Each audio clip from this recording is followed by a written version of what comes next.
I'm Matt. I'm Shane, and you are about to listen to an excerpt from a Comic Movie Marks podcast. So if you like what you hear, make sure you hit that like button real hard, and make sure you subscribe to Comic Movie Marks. And always remember, if Trailer Trash can do it, anyone can do it. All right, so let's get to our number 4. Nick, go ahead and... never mind. We'll go to the list, and then we'll go to Nick. Okay, sounds good. So Tim's number 4 is Justice League.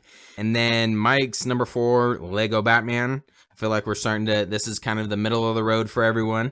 Battle Bob, his number 4 is Thor Ragnarok. So he had that a little bit higher up on his list. And then, go ahead, Nick. What is your number 4? My number 4 is Spider-Man Homecoming. I think that Spider-Man Homecoming was a solid, okay introduction into the MCU. The action was okay. The characters were okay. You know, everything in that film I felt was very okay. Like, it wasn't terrible and horrible or offensive in any way, but it also was kind of, you know, a little forgettable, but not in the sense that I think, not something that I wouldn't come back to. Like, it felt very much like I'll watch it kind of, you know, in the background while I'm making dinner, or I'll have it on during a party or something. You know, Spider-Man, I think... Nice party. Yeah. Well, if you come to my parties, then it would be a nice party. Ooh.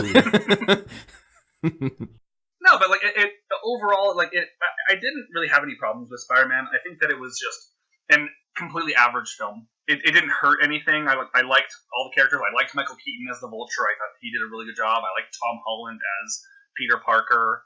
I like the way they kind of interacted off of each other. The scene where they're talking right in front of I think it's the dance or the prom or something like that, and Michael Keaton's making like the threats of like, does she know? And you know, good, she needs to stay out of this. And like, I really like that scene.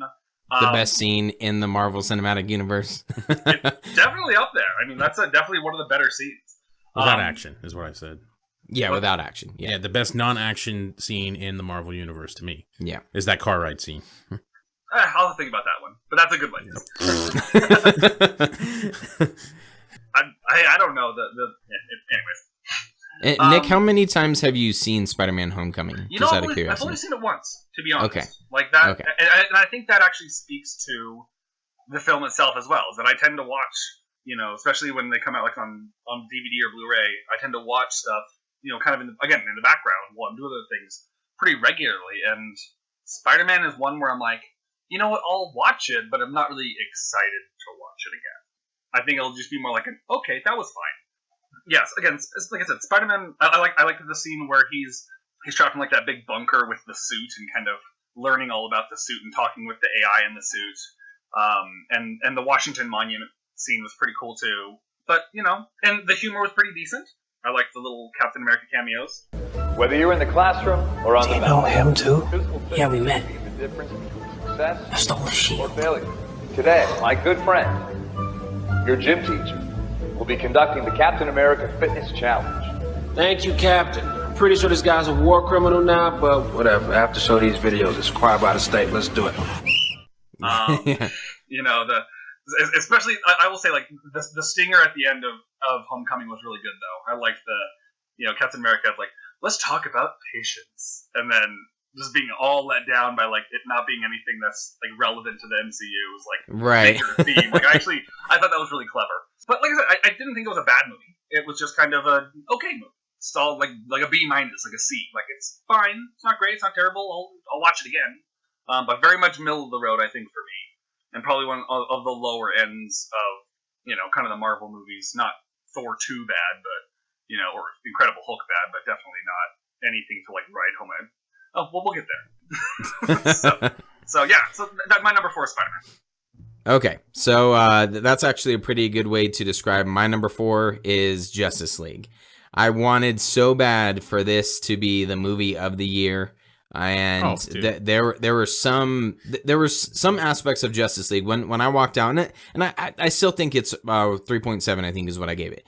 I still think it's roughly in that neighborhood, only because there's some nostalgia, there's some feel good moments, but when you look at it, and you know, I argue the DC universe, and as Matt said, there's, you know, Snyder universe, we're back in this whole thing. It should have easily been number 1, number 2, right up there. My number 1 is hard to compete with. I think we have almost a unanimous number 1. Yeah. Justice League just wasn't. It fell flat. I'm gonna buy it. I enjoy it for what it is, but unfortunately, when you have it in the larger scope of things and what it should have been, and you still have, like, the DC universe has become a joke, and it's so hard to defend now. And now, you know, it's like I think we had Aquaman at number 5 roughly, as far as our most anticipated of this year. Mm-hmm. And again, that's sad. Like, we should be stoked for the next DC movie and just not, you know. And so you sacrificed what you're trying to gain audience, and you sacrificed the people who were backing your universe to begin with. And we're left with now we don't even know what we're left with. And so it's disappointing. One of my examples that I've always thought about this, but I don't think I've ever said it on the podcast before. But when it came to the Expendables movies, the first 2 were rated R. And I love those. I'm an 80s, mid 80s, late 80s, 90s child. I watched Stallone, Schwarzenegger movies up the rear end, being censored, being nice. Figuratively. And figuratively.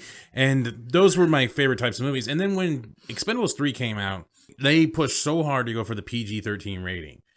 Even though the whole point of their genre was R-rated, kind of campy and over-the-top action movie. Your luggage. Knock, knock. Your move, creep. Dead or alive, you are coming with me. Diplomatic community. It's just been revoked. You're a disease, and I'm the cure. You're fired. Yeah! Stick around. Consider that a divorce. Now I have a machine gun. Ho, ho, ho. You had Chuck Norris, Stallone, you had all those motherfuckers in there just doing random shit. And then in the third one, you brought in a bunch of young people, Ronda Rousey for some reason, and you made it PG-13. And they lost more money on that one than they did the other ones because they tried to appeal to a bigger audience.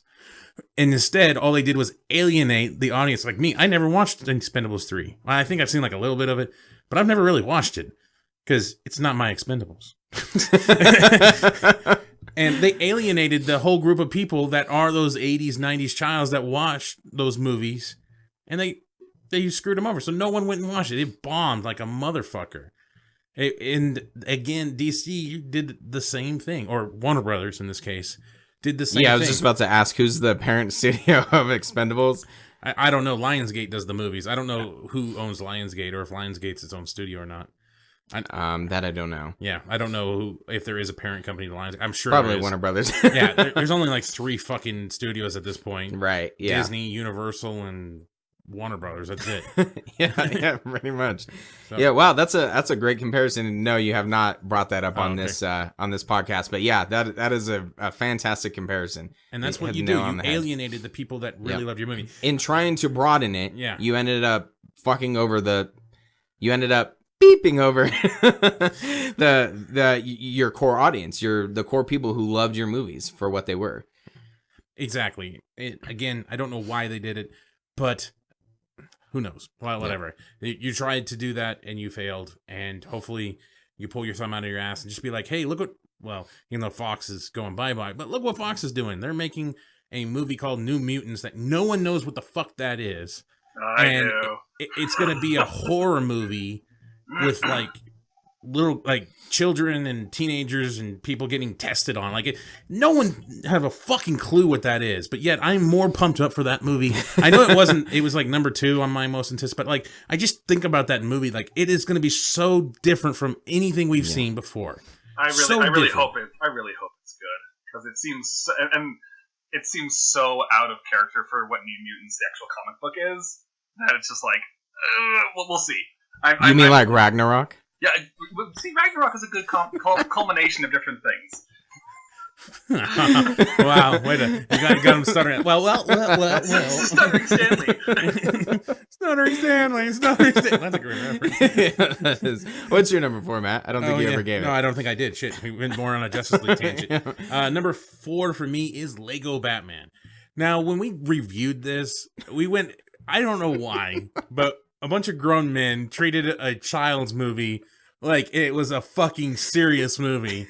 And I gave it like a 2, I think, or something at the time. But I rewatched it again. And other than the ending where it got really stupid when the whole, spoilers, when the whole Lego farm starts splitting or whatever the hell it is. And they have to attach to each other. Yeah, and that whole thing is stupid. But like the first two quarters of the movie, it's just, the first 2 acts are phenomenal. It's just so funny. And the parody level is just awesome. All the jokes they make, the shark repellent jokes, and all the Batman and just being shunned by the rest of the superheroes and stuff, being locked out of the Fortress of Solitude. It's just fucking hilarious, actually. All right. It's just that ending. That ending is just so stupid. I wish they would have picked a better ending with the Joker.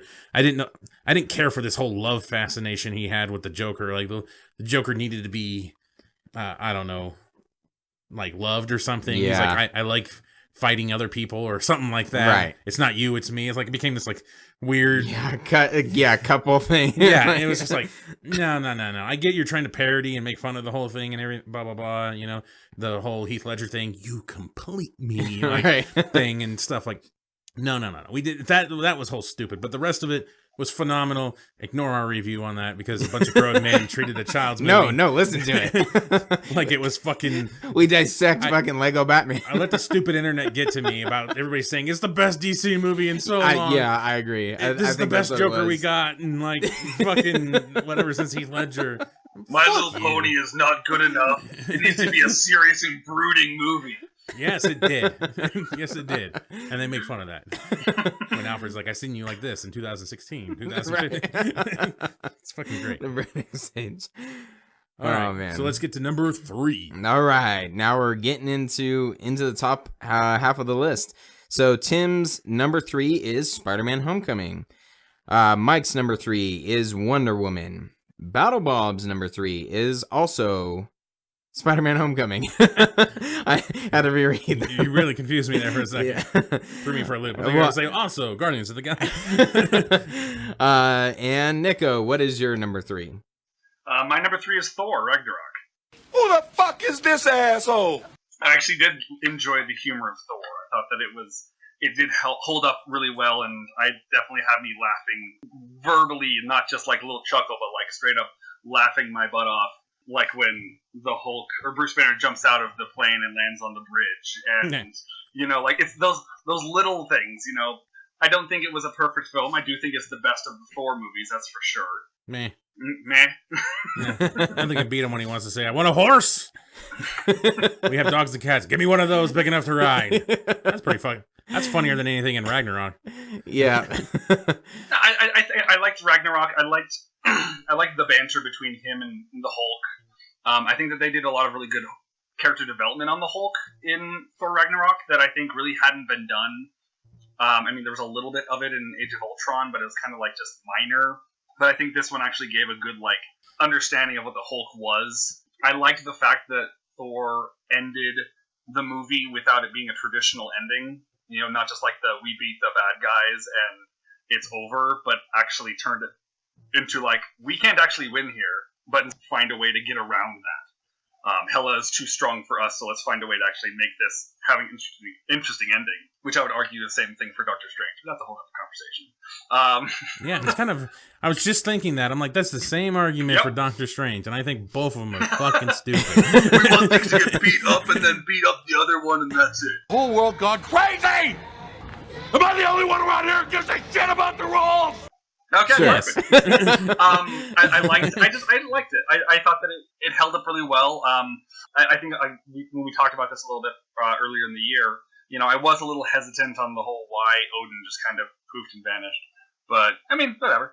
Yeah, you know, poofed and vanished. Okay. Yeah, big character in the first 2 films. Yeah, Poof. Odin. Who gives a shit? All father. Well, they fuck him. just straight up murder all of the brothers 3 in that movie too. Yeah. So it's like nobody gets off in a meaningful way, I guess. Not even Asgard. You know what?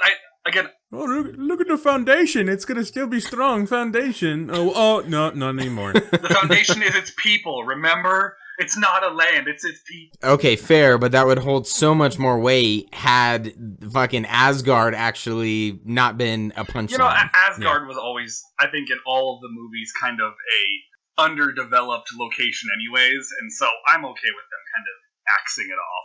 Yeah, sure, why not? Yeah, sure. But let's get rid of some of the 9 realms. Fuck them. Let's get down to 8. Really 9's too high of a right? number.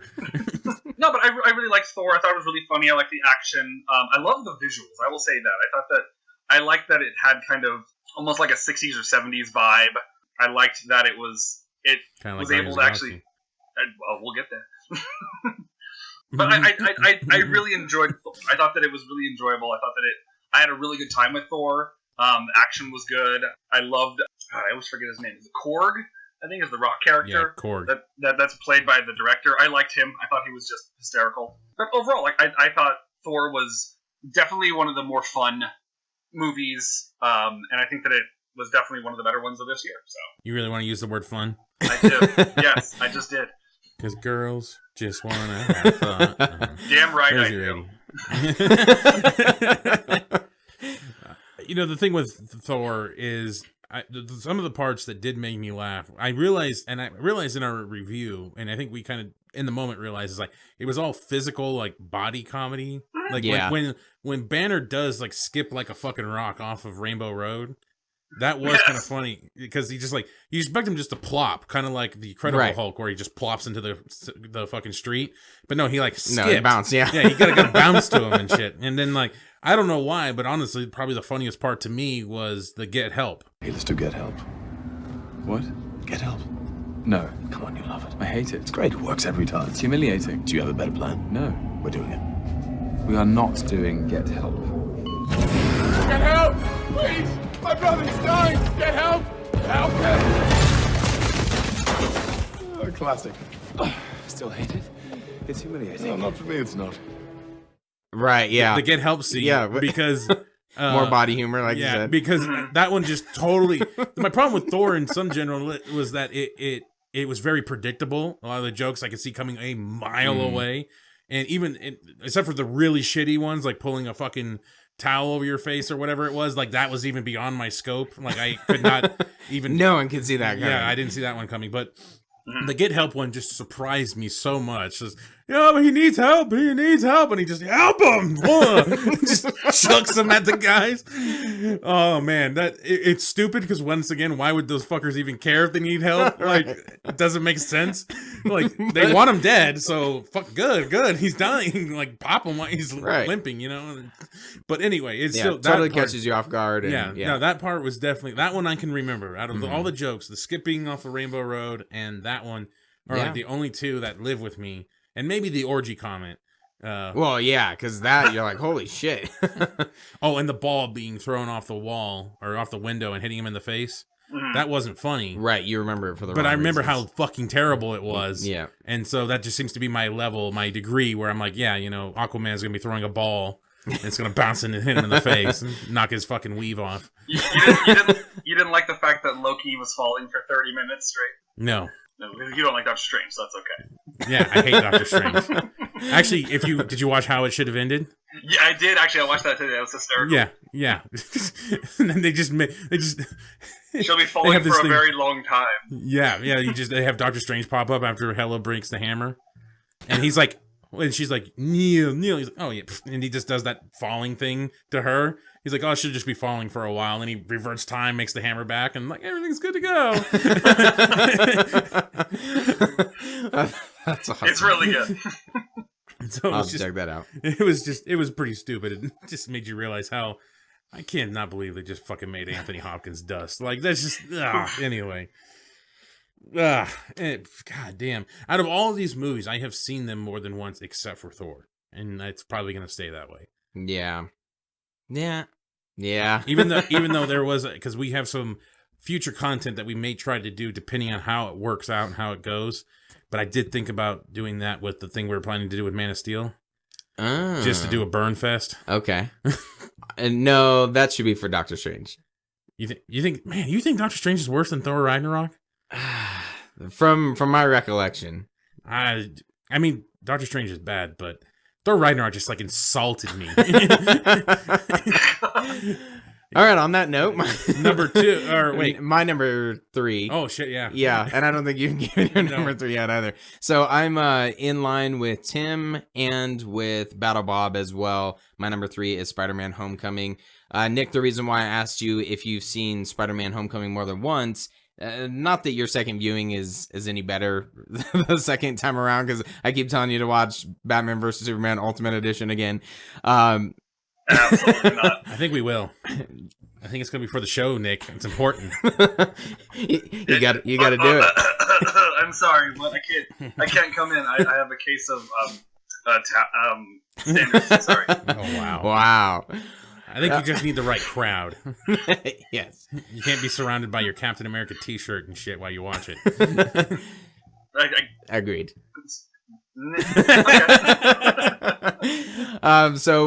The reason why I was asking is because when I came out of Spider-Man Homecoming after the first viewing, that too, there were some things that really bugged me about that. I didn't really care for Ned. I hated him. There were I didn't care for Flash Thompson. Right. Yeah. Huh.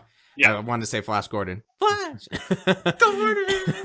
Savior of the universe. I hated Flash Thompson. I didn't really care for the what does he call her? Karen. The robot voice. Yeah, the robot voice. Didn't really care for her too much. This is after the first viewing. Second viewing, when I decided to buy the movie straight pretty much for Michael Keaton. And I watched it again. There are so many parts of this movie that I do really enjoy. A lot of them are Michael Keaton. I feel like Tom Holland did a way better job than I gave him credit for. He has some really good moments, even kind of being brought down a little bit by Ned. I feel like Tom Holland really stood out in this movie. He had some really good, powerful moments. One of my favorite moments from him is when, I think it's like the parking garage or something collapses on him, and then Vulture takes off, and he's trying to will himself to push up. That can come across so corny in some aspects, but I think he did a fantastic job. And I really enjoy, but once you get past some of the basic parts of the movie and some of the annoyances, there are some really strong moments in the movie, some real memorable parts. So that's my number 3. My number 3 is Spider-Man Homecoming. All right. Keeping in line with the story, similar to what Shane said, actually a lot of the side characters I did not like. Mm-hmm. I didn't like Ned. I didn't like Mary Jane or whatever the fuck. Yeah, the MJ chick. I should say. Just didn't need her character at all. Even the supposed love interest, again, she was just weird. But again, Tom Holland and Keaton just land it. They just nail it. To an extent, I didn't even like Tony Stark in this movie. Even in my worst villains, the villains of 2017, right. Tony Stark was an honorable mention. Because so was Joker from the Lego Batman. Yeah, Joker from the Lego Batman was my honorable mentions. But my problem with Tony Stark in that whole movie was he could have prevented this, and not that the Avengers didn't meet the Avengers payroll or whatever the fuck he was saying. This is below their pay grade, I think it was. Pretty much. Is what he was saying. And, I called the FBI or whatever. They were the ones that were going to nail him or some shit like that. It's motherfucker, why aren't you there? Why didn't you tell him that you talked to the FBI? There was just, again, that whole thing where leaving out information when you didn't need to. So anyway, but back to the positives about Spider-Man Homecoming. I actually thought a lot of the humor landed for once for me. Yeah, and this I agree with that. The intimidation voice or whatever the hell it was when he's going up to that one guy in the parking garage, it easily Miles Morales. There was a campaign to have Donnie. His last name's Glover. Is it Donald Glover? Yeah, I think so. I think it's to have him play Miles Morales, the Ultimate Universe Spider-Man, and that kind of I think fell through, and I think they put him in the movie as. Well, I think he's the uncle. His name and everything lines up with Miles Morales' uncle. I think Ultimate. So that's how they Easter egged him. So that'd be cool. Yeah. Oh, anyway, but that part floored me. Like that was the one I actually went to the extent of trying to find bootleg versions on YouTube and so forth of that scene because I thought it was fucking hilarious. Just when he's calling him a girl and stuff. Like I know what a girl's voice sounds like. Yeah. I'm not a girl. Like I'm a boy. I mean I'm a man. Like it was great. And then he's like, no, you need to stay there. I got ice cream. Like that just really made me laugh. Like he's just fucking stuck to this trunk of a car. That made me laugh. And I thought a lot of the other jokes kind of worked for the most part. And Tom Holland did a good job. Keaton, again, I'm going to repeat this. Keaton, to me, is the best villain in the MCU, bar none. The most relatable. He even had a tidbit of a twist to him that he was the father of Liz, I believe it was. So that kind of gave you a nice little, ooh, like I remember going like, oh shit, nice. Yeah, I did not see that coming at all. Well, one of the best things about that part is even when you watch it the second, third time around, you can still see the character switch in Michael Keaton. It's not like you now know, because it's your second and third viewing or whatever, that the big reveal, and you could see the character switch. And no, this is him at home being a normal guy, being a dad, chopping vegetables. yeah, and it just works so well. And it is hard to argue. We'll have to try to rank the MCU villains, but it's hard to argue that he's up there. Yeah, and I'll repeat it again for this moment, but the car ride with Peter is, I still think, one of the best non-action moments in the MCU. That whole back and forth, the way they filmed it with the panning on his eyes, looking in the rearview mirror, the look on Holland's face the whole time, the slight of the gun and everything, I thought it worked out. And just, I don't know why, but when he says, you saved my daughter's life, so I'll spare yours, and then like by the end of it, he says, okay, now I saved your life. What do you say to people that save your life? Thank you. I just fucking like damn straight. That's what a fucking villain does. Yeah. Now go get in there and show my daughter a good time or something. But not too good of a time. Yeah. And like you just like believe this motherfucker would just no problem just pop him right in the head. Yeah. Because he doesn't have spider sense. So. Well, that's the root of the spider sense right there. Yeah. Vulture is the one who kicked that into gear. Yeah. Now it's spider hair. Yeah. According to Infinity War. Congratulations, you made it to the end of the video.